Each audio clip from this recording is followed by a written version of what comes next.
ඔයාගේ ජීවිතේට ඔයා වචන කතා කරන එක හරිම වැදගත්. මොකද ඔයාගේ ජීවිතේ වෙන්න ඕන දේවල් තීරණය කරන්න වෙන කාටවත් බෑ. මොකද ඔයාගේ ජීවිතේ වෙන්න ඕන දේවල් තීරණය කරන්න සම්පූර්ණ අයිතිය දෙවියන් වහන්සේ ඔයාට බාර දීලා තියෙනවා.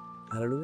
ඒ ඔයාගේ ජීවිතේ ඔයාට වෙන්න ඕන දේවල් ඔයාට ඔයාගේ ආර්ථිකය ඔයාගේ ගිණුම් සම්බන්ධ දේවල් ඒ හැම දෙයක්ම වෙන්න ඕන විදියට ඒ වෙන්න ඕන දේවල් ඔයාට අවශ්‍ය විදියට වෙන්න ඕන දේවල් හදාගන්න ඔයාට ඔයාගේ වචන භාවිත කරන්න පුළුවන්. මොකද ඔයා තුළ ශුද්ධාත්මයන් වහන්සේ ඉද්දී ඔයා කතා කරද්දී ඔයා තුලින් කතා කරන ශුද්ධාත්මයන් වහන්සේ. ඔයාගේ ජීවිතේ වෙන්න ඕන දේවල් කාටවත් තීරණය කරන්න බෑ. ඔයාගේ ජීවිතේ වෙන්න ඕන දේවල් කිසිම ග්‍රහයකට ඒ වගේ දේවල් තීරණය කරන්න බෑ. මොකද ඒ සම්පූර්ණ අයිතිවාසිකම දෙවියන් වහන්සේ ඔයාට දීලා තියෙනවා. දෙවියන් ඔයාට කතා කරන කටක් දීලා තියෙනවා.